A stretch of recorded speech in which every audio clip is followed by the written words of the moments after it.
our, if you'd ask me what's, what's our secret sauce, I'm going to tell you it's our people.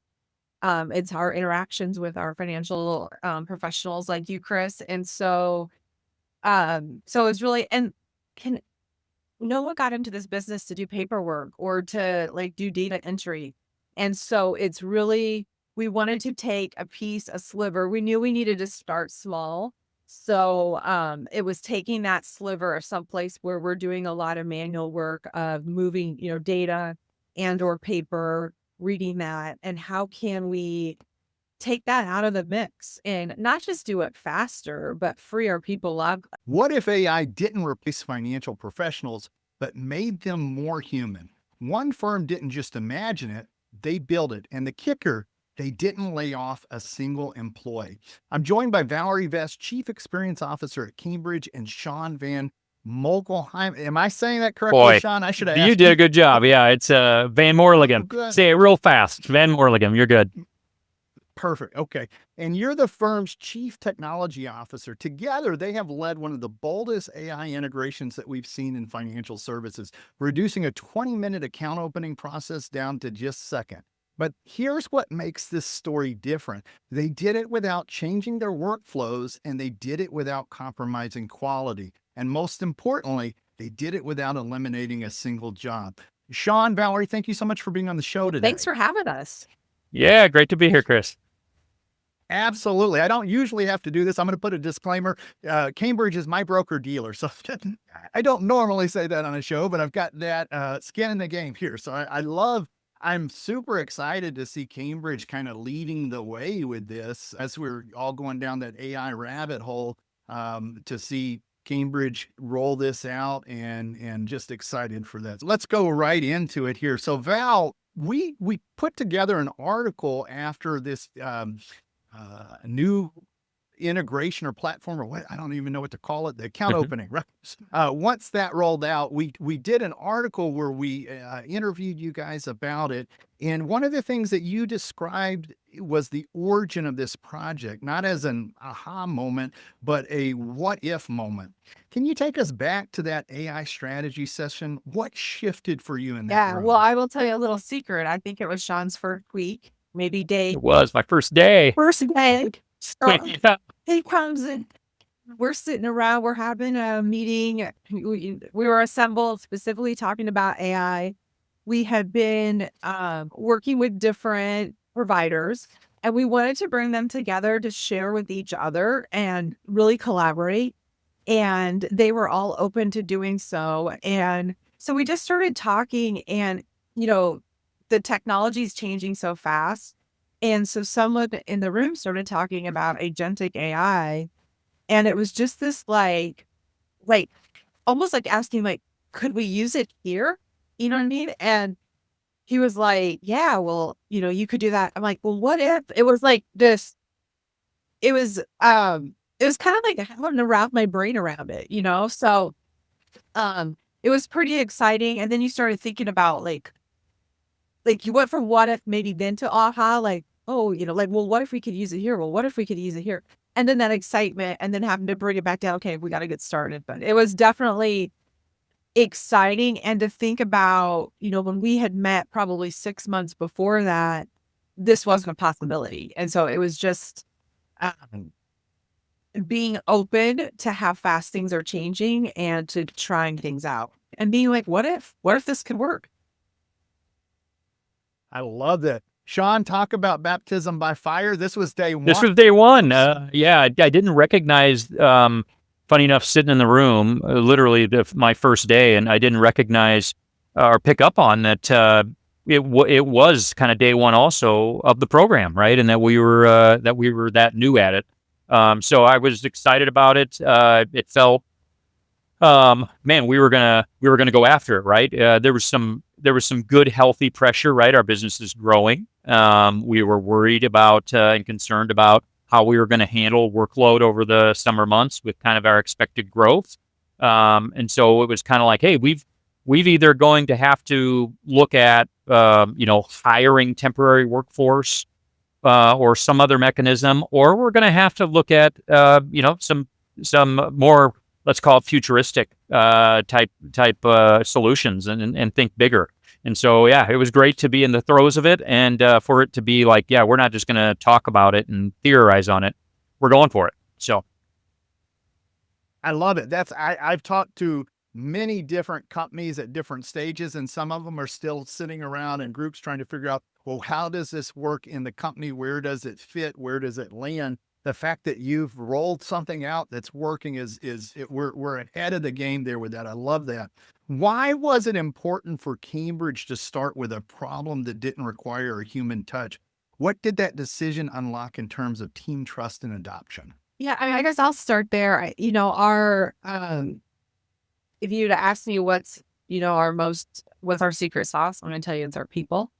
It's our interactions with our financial professionals like you, Chris. And so it's really, no one got into this business to do paperwork or to like do data entry. And so it's really, we wanted to take a sliver. We knew we needed to start small.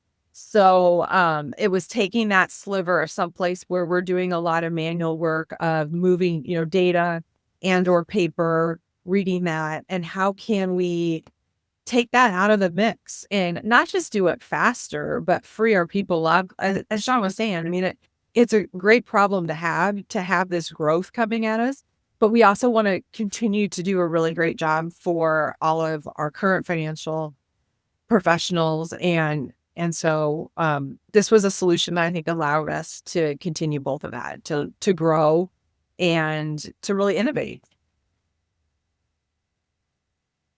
The idea of starting small, with AI, you can go really big, right? But really just picking something off small and starting with one thing. As an advisor, you hit the nail on the head. I do not like paperwork. Paperwork is no fun. I don't think any advisor, if we're being truthful, likes paperwork, but it's one of those necessary things. So I love that you picked this. Many companies talk about AI in theoretical terms. What made this moment feel real for you both? So I guess I'll start, Val, but and jump in here. But like for me, it was the fact that we had a real tight business case, a real tight use case that we wanted to go after. It seemed achievable. It didn't seem too far-fetched.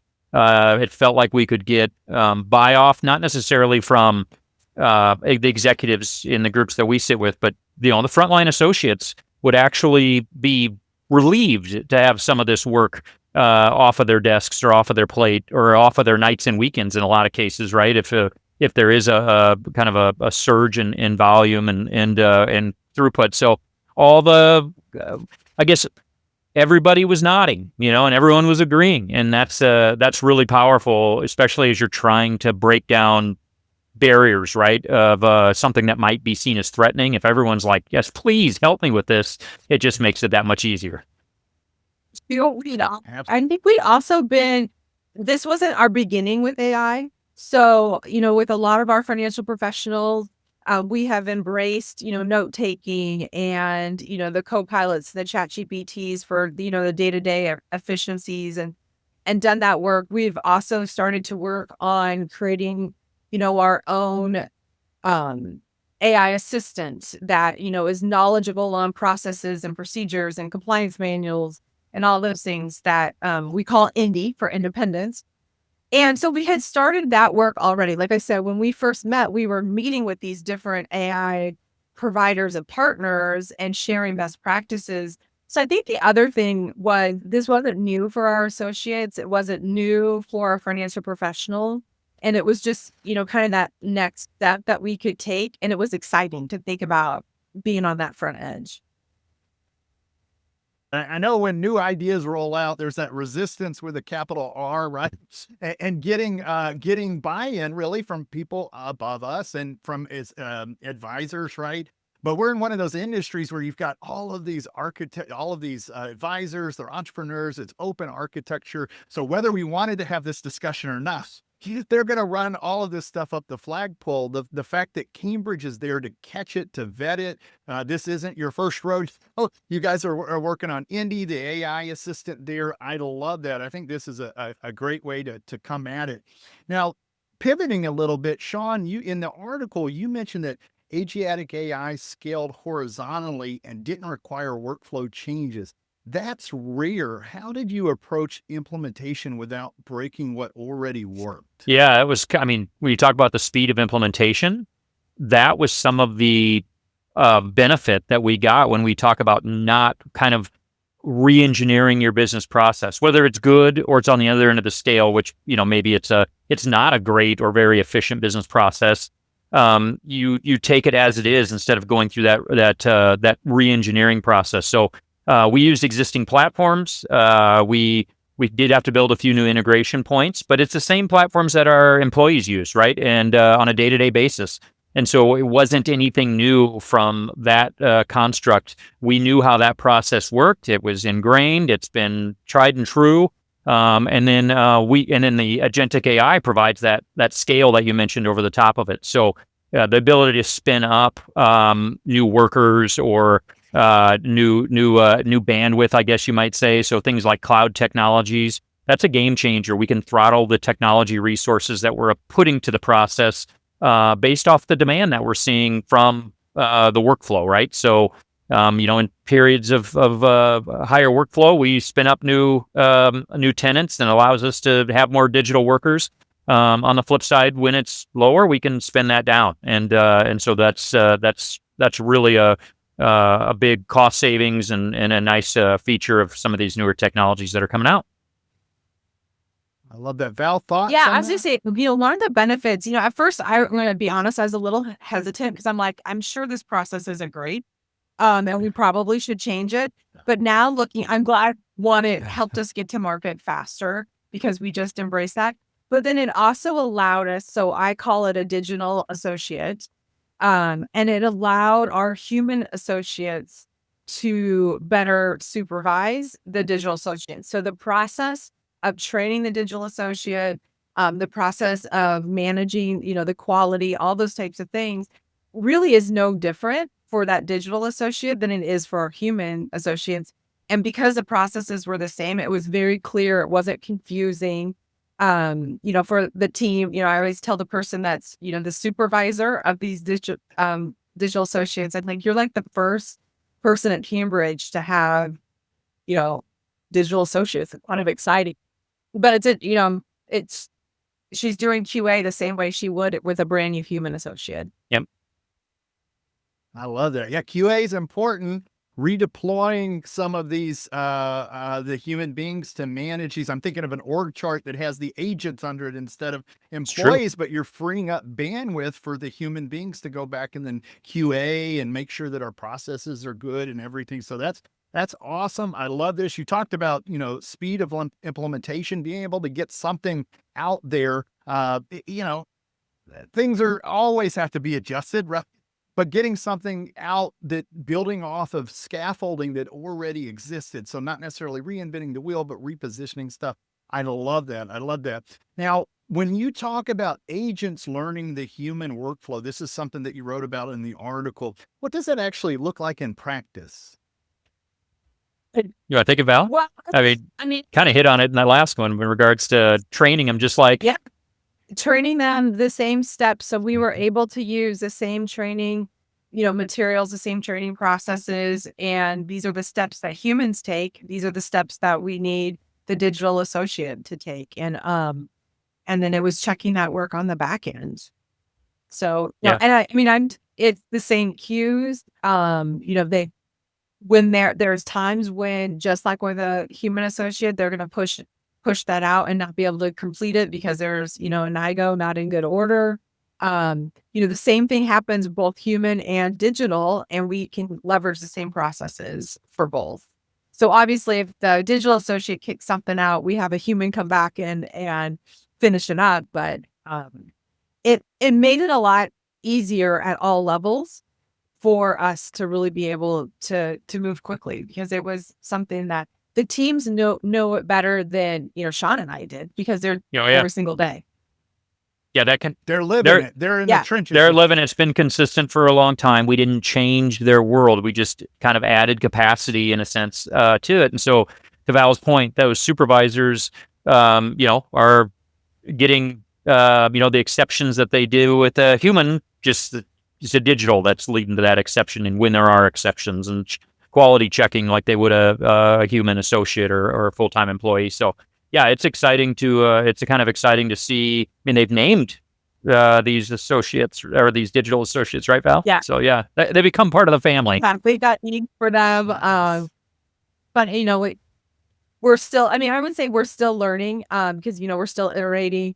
And so like every day, we'll say what the person did, just like you would do with a human. What's your productivity today? What did you, I like kick out and not be able to process. And so we're looking on that on a daily basis, and seeing what sometimes, again, it's agentic AI. So things that we don't know. I think I talked about this in the article, but, there's good and bad. So we actually ended up creating two, because we were using two different parts of a process. And the first one was taking what we treated and applying it to the wrong part of the process. So we've created two, kind of specializing in that piece of the process, so they don't take free will and make a change in terms of what we want them to do. So. I'm smiling because I hear you have specialists on tap. Why not create a second one that's really good at whatever the second use case is? I love that. I think it's a really good answer that both of you gave. Valarie, you started with, when I asked you, how to train this, and you were literally saying, this is some of the same stuff that we're using for human beings. And I know as an advisor or for companies, enterprise level companies, we always talk about SOPs, right? But do we actually go back and build our SOPs? I'm thinking if we have to train these agentic AI, it's helping us go back and look at our SOPs. Do we have a good process that we can communicate, whether it's a human being or whether it's an AI? So that part of it, I love that idea.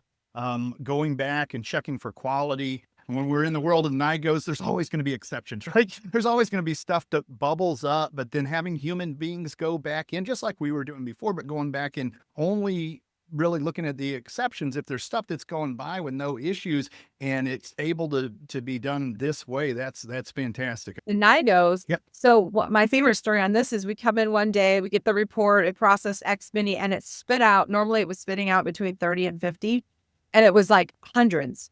And we're like, oh my gosh, what happened? And what happened is someone had submitted all and had made the same error.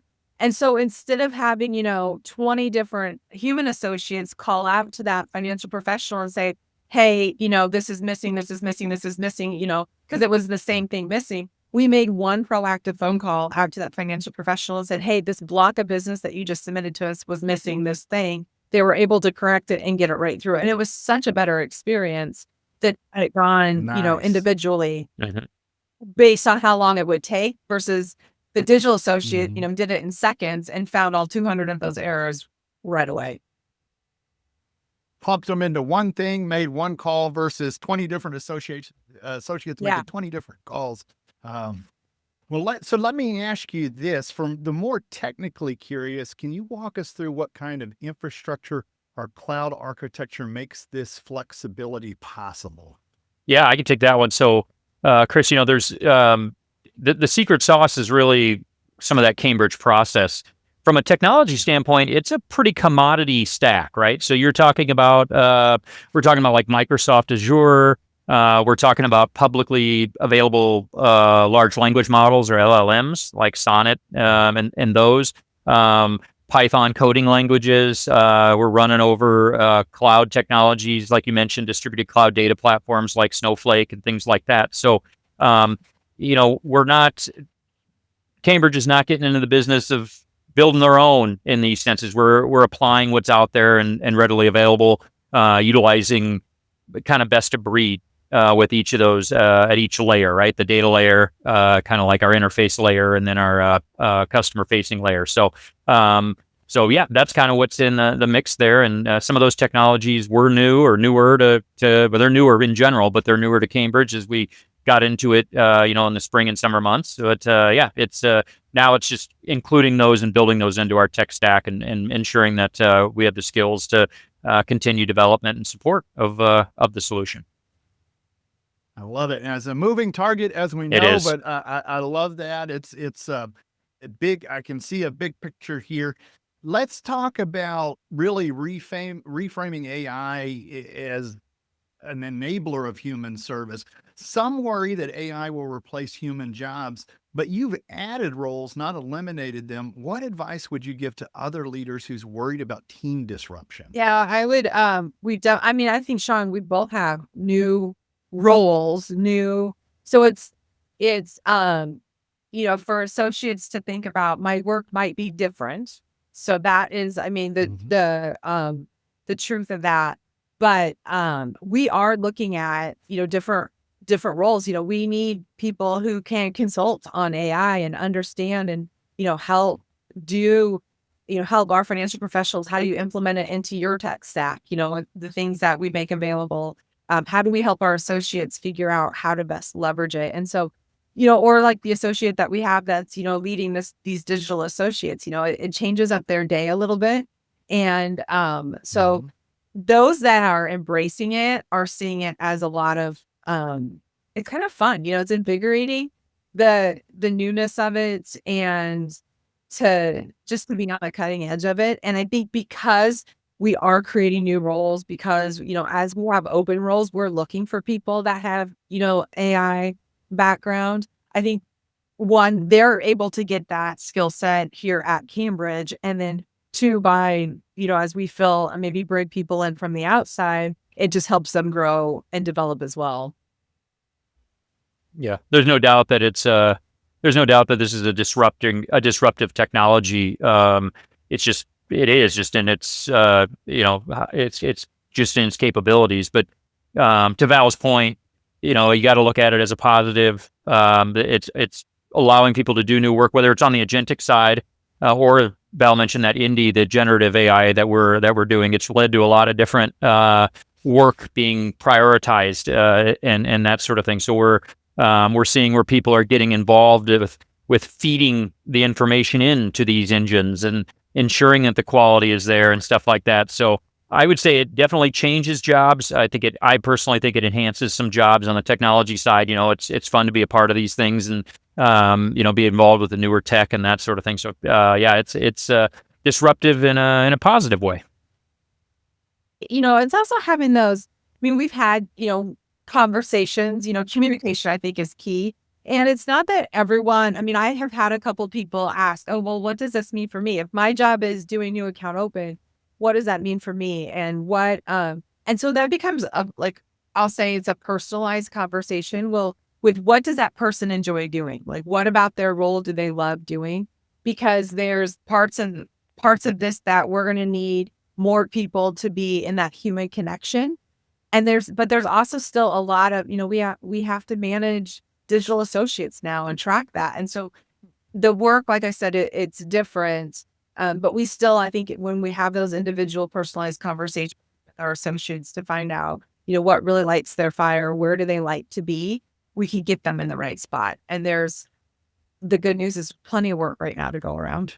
I heard two big things there that you both kind of said there. Embrace it, and that it's positive, right? And then I think you might have said fun. I heard somewhere in the just there's a lot of stuff going on with AI right now. In some ways, this is a continuation of a conversation I had years ago with people about robots taking over from factory worker jobs, right? There's always going to be the initial fear. A year ago, people were not sure if they were going to have AI in the workplace or not. And people were using their phones and kind of like, not embracing it. And this is saying, here we are now.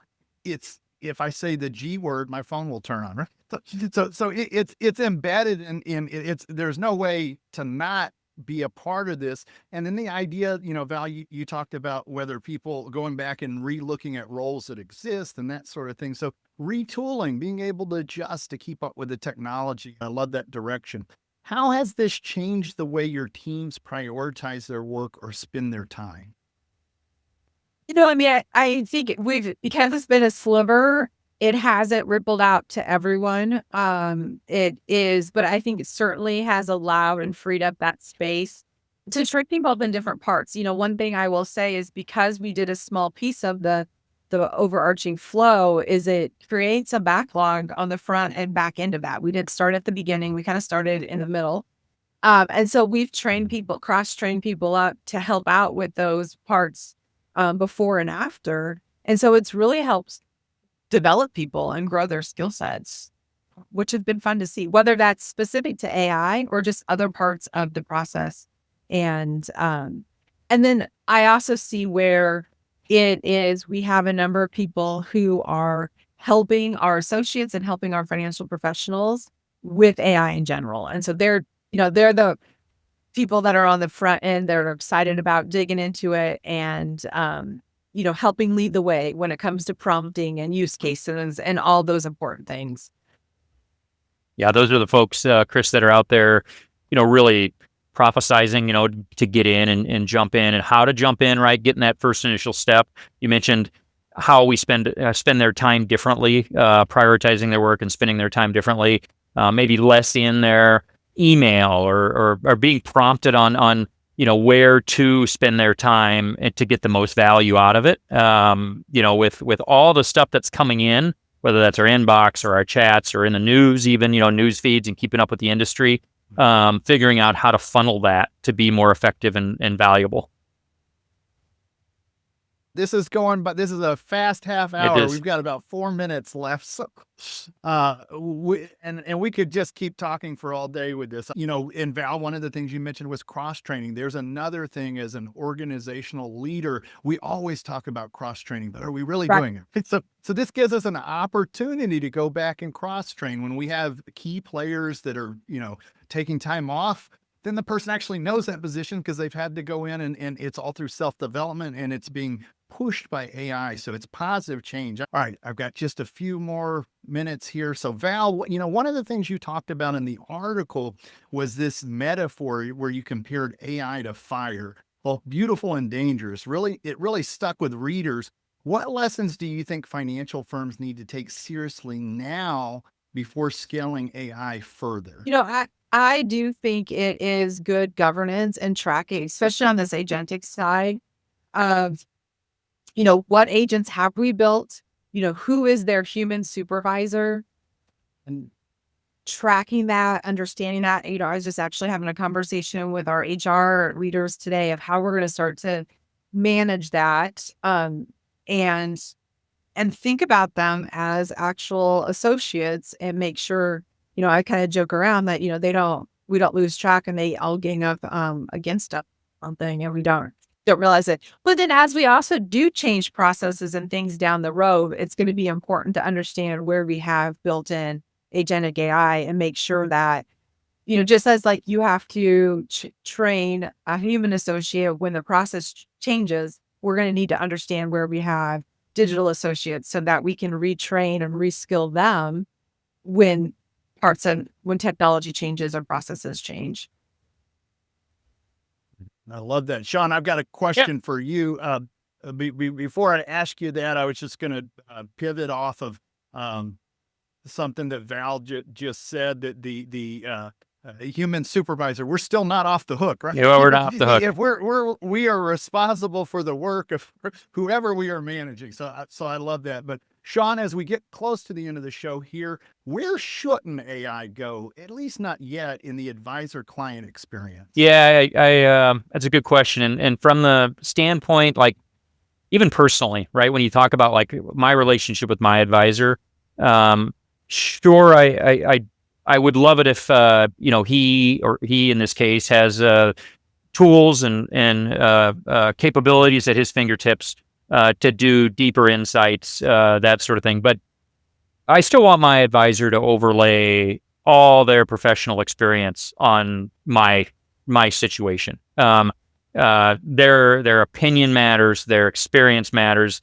That's the secret sauce, right? Is that sure? And I think the AI, the technology can help enhance those conversations, but those conversations still got to be person to person. At least for me personally, I would hate to see that go away. And I think a lot of folks are in that situation where it's like, you want the conversation maybe to be enhanced by the tech, but not to replace that relationship. So that's where I fall on that one. And we are right here at the end of the show. Both of you, thank you so much for being on the show. Final question: is there anything that I forgot to ask you that you'd like to leave listeners with today? I'd say if you're not using AI, just start small, incorporate it into your day, play around with it in a fun way. See how it can do something, help you cook dinner, do something with it. Yeah, I'd echo that. The water's fine. Come on in. Even if it's the shallow end of the pool, try it. If it's in your personal life, if it's in before your business and that sort of thing, start trying to figure little ways to maybe alleviate some pain points with your day to day, and by the time you know it, you'll be expert.